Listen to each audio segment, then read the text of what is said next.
ያንን ጦርነት እየመራ የሚሄደው ግን ጸረ ክርስቶስ ወይንም የክርስቶስ ተቃዋሚውን ጌታ ኢየሱስ በታላቅ ግርማ በክብር በደመና ታጅቦ በኃይል ከሰማያዊ ጭፍራ ጋር ይመጣበታል። ለዘላለም ሕይወት ሰዎችን ማዘጋጀት አለብን። የሥራ ዘመን ነው አሁን። እነሆ የኃይላቸውን መመኪያ የኤላምን ቀስት እሰብራለሁ። ምን ማለት ነው?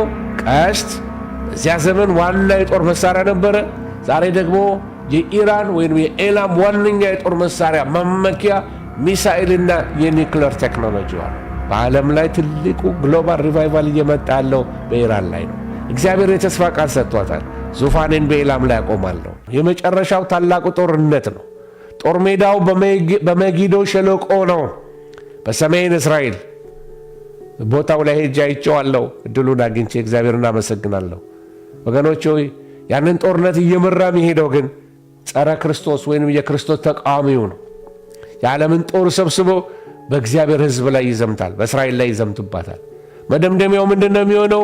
ጌታ ኢየሱስ በታላቅ ግርማ በክብር በደመና ታጅቦ በኃይል ከሰማያዊ ጭፍራ ጋር ይመጣበታል። በቃሉ ሰይፍ ጠላቶቹን ያጠፋል። የክርስቶስ ተቃዋሚው የጸረ ክርስቶስ ሐሰተኛው ነቢይ ወደ እሳት ባህር ይጣላሉ። መጽሐፍ የሚነግረን ይህንን ነው። ስለዚህ ለአማኞች የሚሆነን መንፈሳዊ ትጥቅ አንዳንድ ነገሮች ልናገር። መጀመሪያ አትፍሩ ነው ብለው፣ አትደንግጡ፣ ተጠንቀቁ፣ ይህ ሊሆን የግድ ነው አለን ማቴዎስ 24 ቁጥር 6። እንዲህ አይነት ነገር ሲሰሙ በዱባይ በተለያየ በኢሚሬትስ ሀገር ያላችሁ፣ በቴህራን አካባቢ ያላችሁ አበሾች፣ ኤርትራውያን፣ ኢትዮጵያውያን፣ በዚህ በሳውዲ ይሄ ጦርነቱ አፌክት ባደረገው አካባቢ ያላችሁ፣ በእስራኤል ያላችሁ፣ በቴልአቪቭ ያላችሁ ቅዱሳን አትደንግጡ፣ ተጠንቀቁ ነው የሚለው። ይህ ሊሆን ግድ ነው። ስለዚህ አትፍሩ ነው የሚለው ጌታ።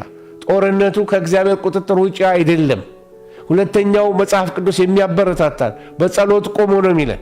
አንደኛ ጢሞቴዎስ 2:1-2 የሚነግረን ይህንን ነው። ለባለሥልጣናት ጸልዩ፣ ለአገሮቻችሁ መሪዎች ጸልዩ፣ ለነገሥታት ጸልዩ። ዝም ብሎ በፌስቡክ ላይ ከምትሰዳደቡ በቃ አንተ እንደዚህ አንተ እንደዚህ አንቺ እንደዛ እየተባሉ በስም ከመጠራራት ከመወነጃጀል ለአገሮቻችሁ መሪዎች ጸልዩ። ለኢትዮጵያ መሪዎች ጸልዩ፣ ለኤርትራ መሪዎች ጸልዩ። ጥይት እንዳይሰማ ጸልዩ፣ እንዲስማማ ጸልዩ። እግዚአብሔር ከሁሉ በላይ ስለሆነ እሱ ጣልቃ እንዲገባ ጸልዩ። ቤተ ክርስቲያን ስፍራዋ ይሄ ነው ወገኖች ሆይ። ሌላ ወንጌልን ስበኩ፣ አትፍሩ፣ በጸሎት ቆሞ ወንጌልን ስበኩ። ወገኖች ሆይ ጦርነት ሰዎችን ለሞት ሲያዘጋጅ፣ ቤተ ክርስቲያን ግን ሰዎችን ለዘላለም ሕይወት ማዘጋጀት አለባት። ቢሞት እንኳን ወደ እግዚአብሔር መንግሥት እንዲገቡ ማዘጋጀት አለብን። አንድ ወንጌላዊ ጓደኛ ነበረኝ። አንድ ጊዜ ሲመሰክርልኝ ምን አለ? አንድ ጊዜ ዘመቻ ጦርነት በዚህ በኢትዮጵያና ኤርትራ መካከል ድንበር ጦርነት በተደረገበት ሰዓት ላይ ቀጥታ ሄጄ የጦር አዝማቹ ጋር ገባው አለ። አንድ ክፍለ ጦር ጋር አለ እና ገባውና እነዚህ ወጣቶች እኮ የሚሄዱት ወደማይታወቅ ቦታ ነው፣ ሊመለሱም ላይመለሱም ይችላሉ፣ ወደ ጦርነት ነው የሚሄዱት። ስለዚህ እኔ ደግሞ ከሰማይ አምላክ መልእክት አለኝ፣ እንደው በምድር እንኳን ካልተመለሱ የዘላለም ቤት እንዲኖራቸው ንስሐ ማስገባት አለብኝ፣ ልጸልይላቸው ፈልጋለሁ አላቸው። ሰውየው እግዚአብሔርን የሚፈሩ ነበሩና ወታደሩን ሰበሰቡለት እና ወንጌል ሰበከላቸው። ጌታን የሚቀበሉ ተቀበሉ፣ የተመለሱ ተመለሱ፣ የቀሩ ቀሩ ማለት በሕይወት አልተመለሱ። ነገር ግን ለሞት እንኳን ሰዎችን ማዘጋጀት፣ ለዘላለም ሕይወት ሰዎችን ማዘጋጀት አለብን። የሥራ ዘመን ነው አሁን። የመደንገጥ ጊዜ አይደለም፣ የመጽናት ጊዜ ነው፣ የመጸለይ ጊዜ ነው። እግዚአብሔር ስም የተባረከ ይሁን። ስለዚህ ወንጌልን ስበኩ። በቤተ ክርስቲያን ሰዎች የዘላለምን ሕይወት እንዲያዩ ልናዘጋጃቸው ይገባል። የመንግሥት ወንጌል ለዓለም ሁሉ ይሰበካል፣ በዚያን ጊዜ መጨረሻው ይመጣል ብሎ መጽሐፍ ቅዱስ ይነግረናል። ስለ ኤላም መጽሐፍ ቅዱስ የሚነግረን ነገር አለ። እሱን ተናግሬ ብጨርስ ደስ ይለኛል እንዳልደጋግምባችሁ።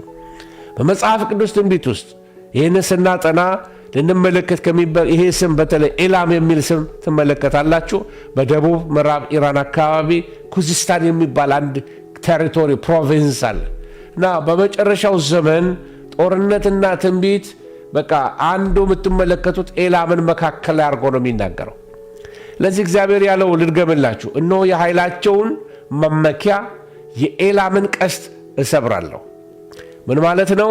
ቀስት በዚያ ዘመን ዋና የጦር መሳሪያ ነበረ። ዛሬ ደግሞ የኢራን ወይም የኤላም ዋነኛ የጦር መሳሪያ መመኪያ ሚሳኤልና የኒውክሌር ቴክኖሎጂ ነው። ትንቢታዊ ትርጉሙ እግዚአብሔር የኢራንን ወታደራዊ ኃይልና መመኪያዋን ያፈርሰዋል። እንግዲህ እኔም ቃሉን ታምኜ ነው የምናገረው። ይህ ምናልባት አሁን ካለው ውጥረት በኢራን የኒውክሌር ጣቢያዎች ላይ ከሚሰነዘረው ጥቃት ጋር የሚያያዝ ሊሆን ይችላል።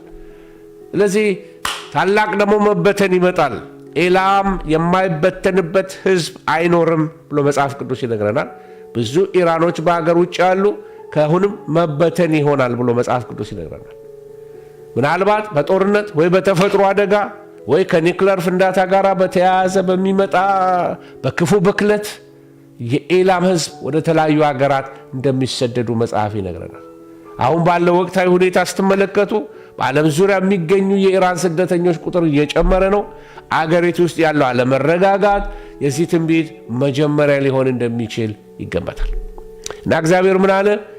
ዙፋኔን በኤላም ላይ አቆማለሁ አለ። በኋለኛው ዘመን ግን ስሙኛውን የኤላም ምርኮ እመልሳለሁ። በጣም አስገራሚው ነጥብ ይሄ ነው። ምንም እንኳን በኤላም ላይ ፍርድ ቢመጣም እግዚአብሔር ግን ዙፋኑን በዚያ ያደርጋለዋል። ወደ መንፈሳዊ ትርጉሙ ስትመጡ ዛሬ በዓለም ላይ በጣም በፈጣን ሁኔታ ወንጌል እየተስፋፋ የት ነው ያለው ካላችሁ በኢራን ነው። ብዙዎች በራእይ በህልም ጌታን እያገኙት ነው፣ እያዩት ማለት ነው። ዙፋኔን በኤላም አቆማለሁ። በኢራን ውስጥ የሚነሳው ታላቅ መንፈሳዊ መነቃቃት ምናልባት በዚህ ትንቢት ውስጥ ተጠቅሶ ሊሆን ይችላል። ሜቢ ይሄ ነገር ይሄ ነውጥ የመጣው የሆነ መፍትሄ ሊያመጣላቸው ይሆን ለዚህ ሪቫይቫል፣ ለቅዱሳን ጸሎት። በኢራን ውስጥ በአሁኑ ጊዜ የሆነ ያለው መንፈሳዊ እንቅስቃሴ ተአምራዊ ከሚባል በላይ ነው። በመጽሐፍ ቅዱስ ትንቢት መሰረት ዙፋኔን በኤላም አቆማለሁ። እዚህ አዙዛ ስትሪት የሚባል ቦታ ሄድኩኝ፣ አሜሪካን ሀገር ካሊፎርኒያ ውስጥ። እዛ አንድ ኢራናዊ ወንድም ፓስተር አገኘው፣ ትልቅ ሰው ነው። እና ቆመን መጫወት ጀመርን። ስናወራ ኬት ነህ አለኝ። ኬት እንደሆነ ነገርኩት እና በአዙዛ ስትሪት ስለነበረው ሪቫይቫል እያወራን እያለ ስላለው ደስፐሬሽን መንፈሳዊ ጥማት እያወራን እያለ ምን አለኝ? የመጀመሪያው ሪቫይቫል የመጣው አለ ከምዕራብ ወደ ምስራቅ ነው ሄደው አለ። አሁን ግን ከምስራቅ ወደ ምዕራብ የሚመጣ ትልቅ ሪቫይቫል አለ። ትልቁ ሪቫይቫል እየሆነ ያለው አሁን አለ በኢራን ነው አለ።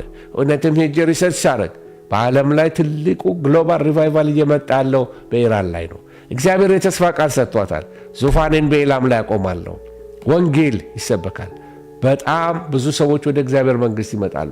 ኢቭን በዚህ በሰሜን አሜሪካ ላይ ሰዎች ወደ ቤተ ክርስቲያን እየመጡ ወንጌል ይሰማሉ። አንዳንድ የቤተ ክርስቲያናችን ብቅ ሲሉ አያቸዋለሁ። የኢራን ሰዎች ዞሮስትሪዝም ስለሆነ ከእስልምና በፊት ሌላ እምነት ስለነበራቸው እስልምናውንም የማይፈልጉ ብዙዎች አሉ።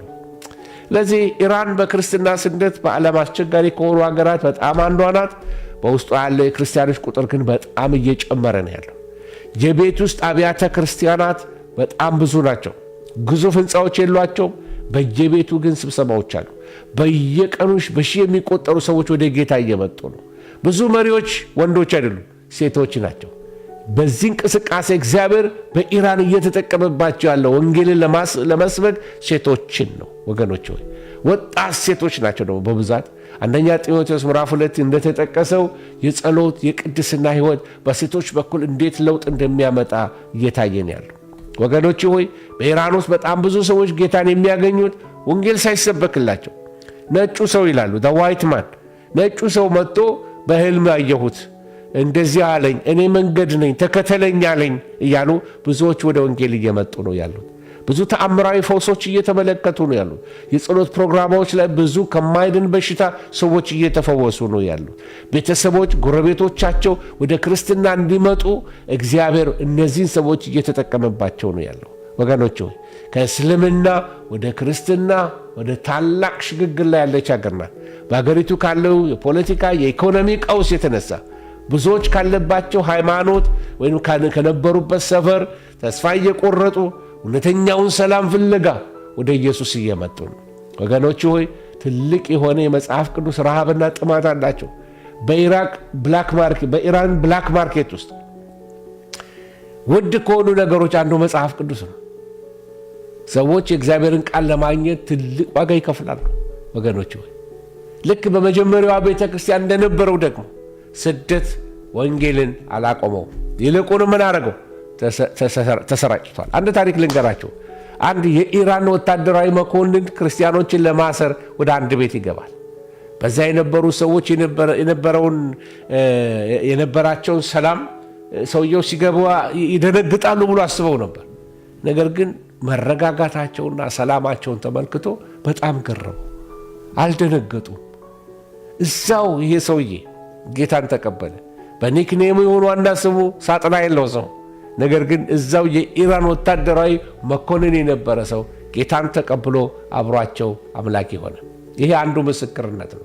ዓለም በኢራን ወይም በኤላም ላይ የሚሳኤል ጦርነት ሲያወጅ፣ እግዚአብሔር ግን የፍቅር ጦርነት እያወጀላት ነው ያለው።